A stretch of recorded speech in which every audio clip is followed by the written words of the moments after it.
Eyre by Charlotte Bronte.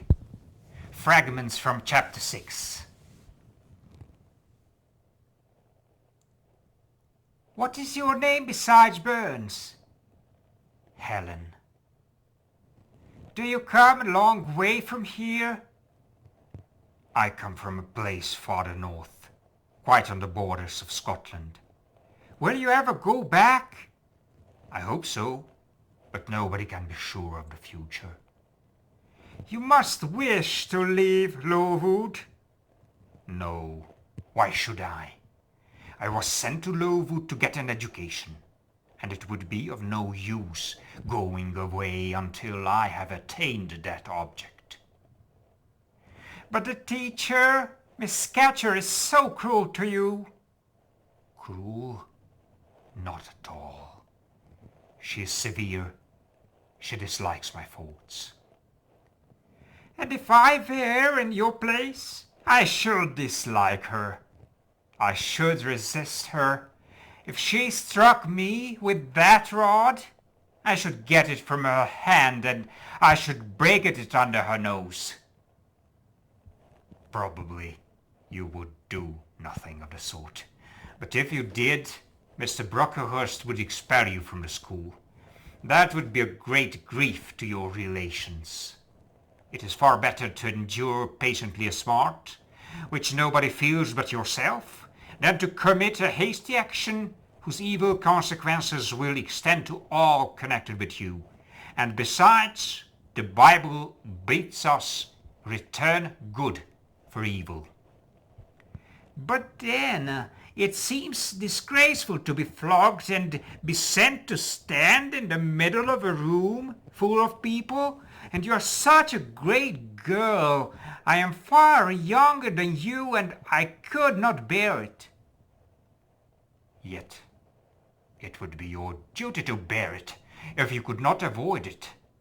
It is weak and silly to say you cannot bear what it is your fate to be required to bear. I heard of it. Wonder, I could not comprehend this doctrine of endurance, and still less could I understand or sympathize with forbearance she expressed before her chastiser. Still, I felt that Helen Burns considered things with a light invisible to my eyes. I suspected she might be right and I wrong, but I would not ponder the matter deeply. You say you have faults, Helen. What are they? To me you seem very good. Then learn from me, not to judge by appearances. I am, as Miss Scatcherd said, slatternly. I seldom put and never keep things in order. I am careless. I forget rules. I read when I should learn my lesson. I have no method, and sometimes I say, like you, I cannot bear to be subjected to systematic arrangements. This is all very provoking to Miss Scatcherd, who is naturally neat, punctual, and particular. And cross and cruel, I added, but Helen Burns would not admit my addition. She kept silence. Is Miss Temple as severe to you as Miss Scatcherd? At the utterance of Miss Temple's name, a soft smile flitted over her grave face. Miss Temple is full of goodness. It pains her to be severe to anyone, even the worst in the school. She sees my errors and tells me of them gently. And if I do anything worthy of praise, she gives me my meed liberally. One strong proof of my wretchedly defective nature is that even her expostulations, so mild, so rational, have not influenced me to cure my own faults. And even her praise, though I value it most highly, cannot stimulate me to continued care and foresight. That is curious, said I. It is so easy to be careful. For you, I have no doubt it is. I observed in your class this morning and saw you were closely attentive. Your thoughts never seemed to wander while Miss Miller explained the lesson and questioned you. Now, mine continually roll away when I should be listening to Miss Scatcherd and collecting all she says with assiduity. Often I lose the very sound of her voice. I fall into a sort of dream. Sometimes I think I am in Northumberland, and that noises I hear round me are the bubbling of a little brook, which runs through Deepden, near our house. Then, when it comes to my turn to reply, I have to be awakened, and having heard nothing of what was read for listening to the visionary brook, I have no answer ready. And when Miss Temple teaches you, do your thoughts wander then? No, certainly not often, because Miss Temple has generally something to say which is newer than my own reflections. Her language is singularly agreeable to me, and the information she communicates is often just what I wish to gain. Well then, Miss Temple, you are good? Yes, in a passive way. I make no effort. I follow as inclination guides me. There is no merit in such goodness. A great deal. You are good to those who are good to you. It is all I ever desire to be. If people were always kind and obedient to those who are cruel and unjust, the wicked people would have it all their own way. They would never feel afraid, so they would never alter, but would grow worse and worse. When we are struck without reason, we should strike back again, very hard. I am sure we should. So hard to teach the person who struck us never to do it again.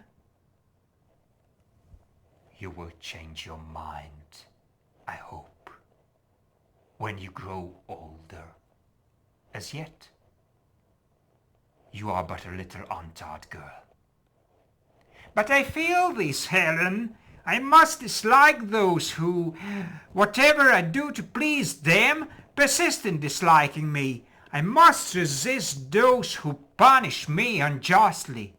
It is as natural as that I should love those who show me affection, or submit to punishment when I feel it is deserved.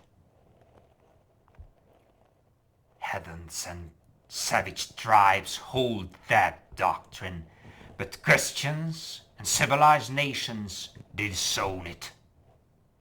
How? I don't understand.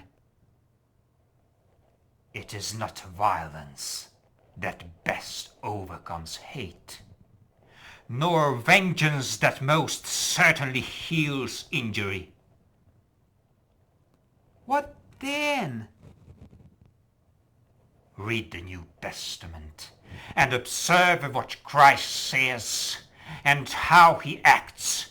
Make his word your rule and his conduct your example. What does he say? Love your enemies. Bless them that curse you. Do good to them that hate you and despitefully use you. Then I should love Mrs. Reed, which I cannot do. I should bless her son John, which is impossible. In her turn, Helen Burns asked me to explain, and I proceeded forthwith to pour out in my own way the tale of my sufferings and resentments. Bitter and truculent when excited, I spoke as I felt without reserve or softening. Helen heard me patiently to the end. I expected she would then make a remark, but she said nothing. "Well," I asked impatiently, "is not Mrs. Reed a hard-hearted, bad woman?" "She has been kind to you, no doubt, because you see she dislikes your cast of character as Miss Scatcherd does mine. But how minutely you remember all she has done and said to you. What a singularly deep impression her injustice seems to have made on your heart. No ill usage so brands its records on my feelings. Would you not be happier if you tried to forget her severity, together with the passionate emotions it cited? Life appears to me too short to spend in nursing animosity or registering wrongs. We are and must be, one and all, burdened with faults in this world. But the time will soon come when I trust we shall put them off in putting off our corruptible bodies, when debasement and sin will fall from us, with this cumbrous frame of flesh, and only the spark of the spirit will remain, the impalpable principle of light and thought, pure as when it left the Creator to inspire the creature. Whence it came, it will return, perhaps again to be communicated to some being higher than man, perhaps to pass through gradations of glory, from the pale human to soul to brighten to the seraph. Surely it will never, on the contrary, be suffered to degenerate from man to fiend. No, I cannot believe that. I hold another creed, which no one ever taught me, and which I seldom mention, but in which I delight and to which I cling, for it extends hope to all. It makes eternity a rest, a mighty home, not a terror, not an abyss. Besides, with this creed I can so clearly distinguish between the criminal and his crime. I can so sincerely forgive the first, while I abhor the last. With this creed, revenge never worries my heart. Degradation never too deeply disgusts me.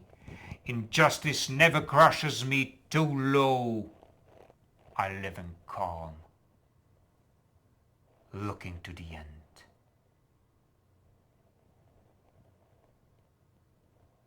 Fragment from chapter 9. It might be 2 hours later, probably near 11, when I, not having been able to fall asleep and deeming from the perfect silence of the dormitory that my companions were all wrapped in profound repose, rose softly, put my frock over my night dress, and without shoes crept from the apartment and set off in a quest of Miss Temple's room. It was quiet at the other end of the house, but I knew my way, and the light of the unclouded summer moon, entering here and there at passage windows, enabled me to find it without difficulty. An odour of camphor and burnt vinegar warned me when I came near the fever room, and I passed its door quickly, fearful lest the nurse who sat up all night should hear me. I dreaded being discovered and sent back, for I must see Helen. I must embrace her before she died. I must give her one last kiss, exchange with her one last word. Having descended the staircase, traversed the portion of the house below, and succeeded in opening and shutting without noise 2 doors, I reached another flight of steps. Then I mounted, and then just opposite to me was Miss Temple's room. A light shone through the keyhole, and from under the door a profound stillness pervaded the vicinity. Coming near, I found the door slightly ajar, probably to admit some fresh air into the close abode of sickness. Indisposed to hesitate and full of impatient impulses, soul and senses quivering with keen throes, I put it back and looked in. My eye sought Helen, and feared to find death. Close by Miss Temple's bed, and half covered with its white curtains, there stood a little crib. I saw the outline of a form under the clothes, but the face was hid with the hangings. The nurse I had spoken to in the garden sat in an easy chair asleep, and unsnuffed candle burned dimly on the table. Miss Temple was not to be seen. I knew afterwards that she had been called to a delirious patient in the fever room. I advanced and paused by the crib side. My hand was on the curtain, but I preferred speaking before I withdrew it. I still recoiled at the dread of seeing a corpse. "Helen," I whispered softly, "are you awake?" She stirred herself, put back the curtain, and I saw her face pale, wasted, but quite composed. She looked so little changed that my fear was instantly dissipated. "Can it be you, Jane?"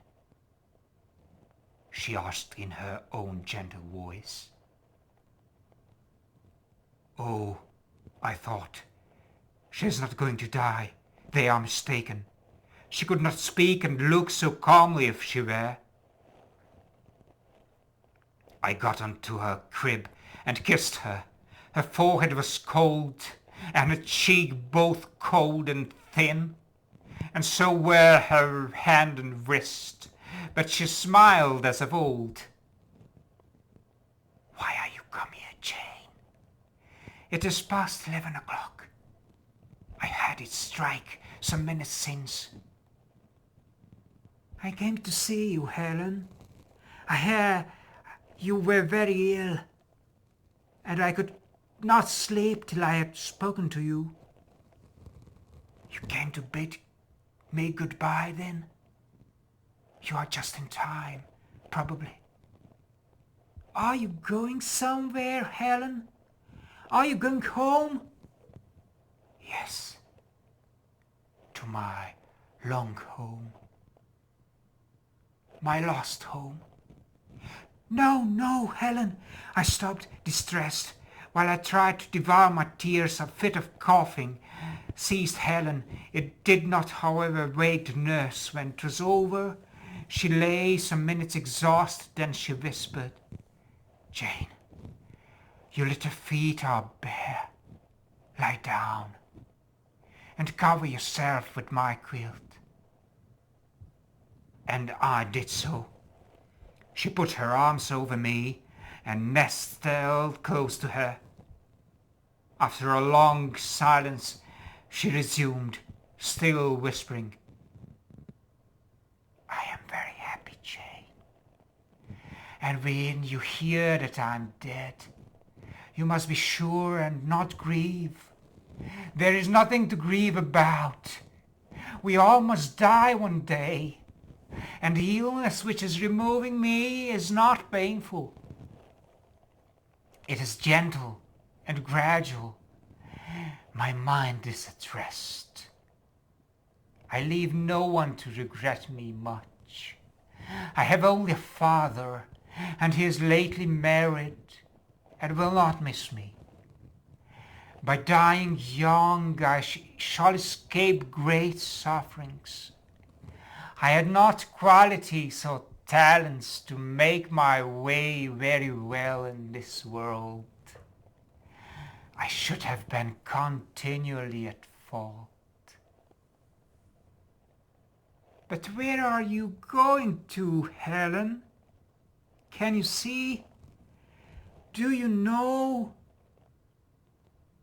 I believe. I have faith. I am going to God. Where is God? What is God? My Maker and yours, who will never destroy what he created.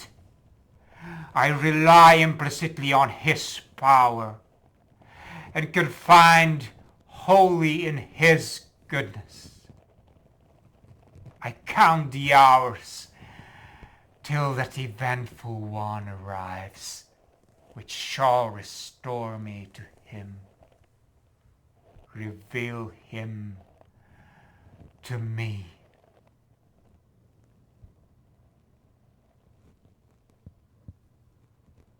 You are sure then, Helen, that there is such a place as heaven, and that our souls can get to it when we die?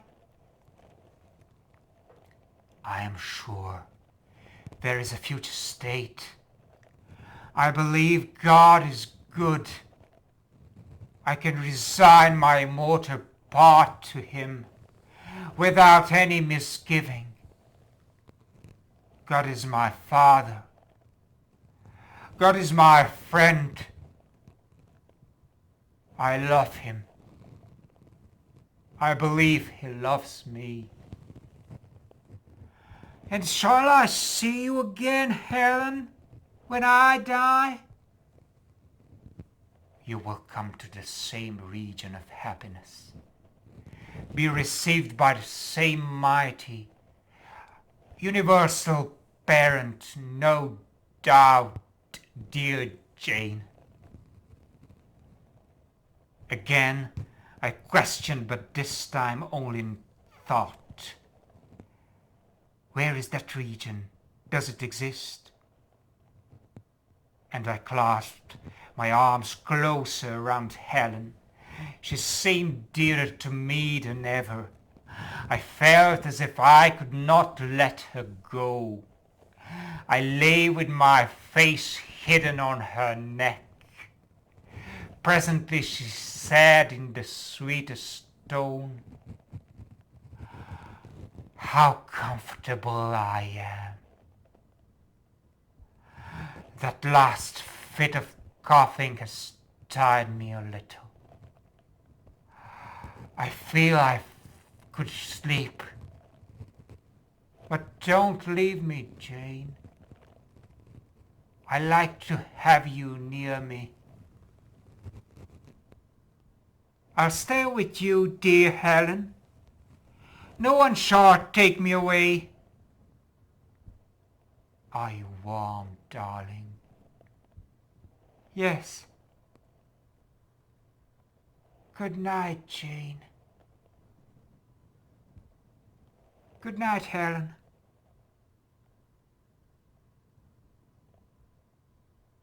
She kissed me, and I her, and we both soon slumbered.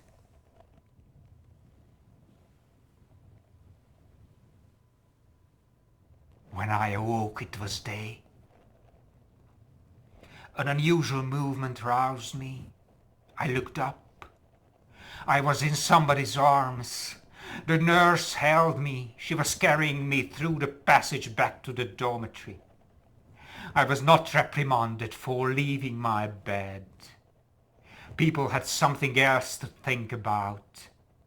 No explanation was afforded then to my questions, but a day or two afterwards I heard that Miss Temple, on returning to her own room at dawn, he found me laid in that little crib, my face against Helen Burns' shoulder, my arms around her neck.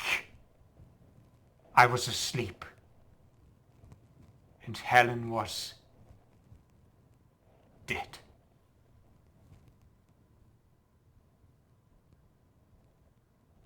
Her grave is in Brocklebridge churchyard. For 15 years after her death it was only covered by a grassy mound. But now a grey marble tablet marks the spot, inscribed with her name and the word Resurgam.